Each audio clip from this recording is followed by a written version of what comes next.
还在很小的时候，小贝就不能容忍别人把他关起来，现在他就更不能容忍了。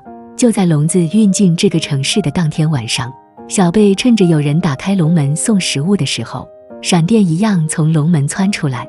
他跃上屋顶，就像走平地一样，从一个屋脊跳上另一个屋脊。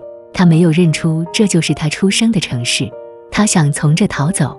小贝突然在一个屋顶上停住了，他听见很悲惨的叫声，就往下边看去。院子里，一只又瘦又小的猫咪被拴在一辆木轮车上，一个挺凶的男孩子正挥着鞭子，用力抽打那只小猫。那只可怜的小猫拉不动这么大的车，只好喵喵地哀叫，我得把它救出来。小贝刚这么一想，就从屋顶上跃下去了。哈，真美呀！那个男孩子高兴起来，一只大猫自己送上门来，用它拉车，我的车子就能飞跑了。他伸手就抓那只猫，万没想到，那大猫竟回过头来咬了他一口。那男孩子大叫一声，又惊又怕，他捂住流血的手，跑回屋子去了。小贝咬断绳子，捡起那只小猫咪跑出院子。小贝一点也没注意到，那个院子里有个木板棚，那是他找了1年的木板房子啊。他也没看出那男孩子就是从木板棚里抓走他，折磨过他的淘气小子。因为那男孩子长得模样有些变了，小贝找了一个安全的地方，把那只小瘦猫放下来。他向那小猫看了一眼，忽然惊叫一声，哥哥。一点也不错，那可怜的小瘦猫正是他哥哥小宝。小宝做梦也没想到，这个比他大得多的大猫会是他弟弟小贝。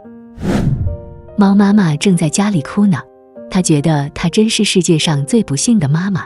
小儿子生下来刚刚几天就丢了，现在大儿子又给抓走，她该怎么办呢？就在这时候，像做梦一样，她看见小宝自己走回来了。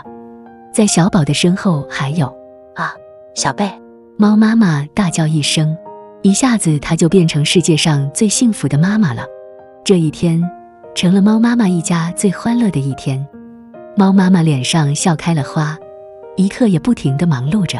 她什么也不准小贝做，她自己捕来鱼，抓来耗子，弄来各种各样好吃的东西。晚餐多丰盛啊！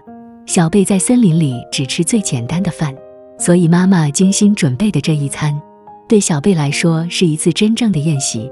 他长了这么大，还从来没这么美美的吃上过一顿呢。猫妈妈、小宝、小贝都有说不完的话，他们讲得可热闹了。小贝讲了他离家以后的全部经历，妈妈和小宝老是插进来问这问那。小贝听妈妈讲家里的事，他也问这问那的，可就是有一件事，他想了好几次也没好意思问，那就是哥哥怎么这样瘦，这样小？哎呀，他活像是饿了3个月的一只大耗子。猫妈妈对小儿子长得这么大，这么结实，同样觉得莫名其妙。他专门提了一个问题，离开家以后，小贝到底吃了些什么特别的有营养的东西？回答这样的问题可不容易。小贝费了好大力气去回想，尽量详详细细地回答妈妈。奇怪，好多东西小宝也吃过的呀，就是小宝没吃过的，找猫妈妈看也是极平平常常的东西，简直可以说是没有什么营养的东西。听到小贝讲到还吃过一次狗奶，猫妈妈甚至嫌恶地啐了一口说，嘿，狗奶算什么呀？一直到睡觉的时候，猫妈妈一家还沉浸在幸福中。小宝心里想，这下子可好了，有这样一个弟弟保护我，我再不会受气了，让那些该死的耗子再来欺负我看看。小贝心里想，在妈妈身边是多么温暖，多么幸福啊！可是朦胧入睡的时候，小贝不知怎么忽然想起了森林和草原，是森林和草原让他发现了蕴藏在自己身体里的力量。他是在那长大的，他是多么怀念那的朋友，那的一草一木啊！猫妈妈也躺在那想着，她想，小宝这孩子太弱，得想想办法。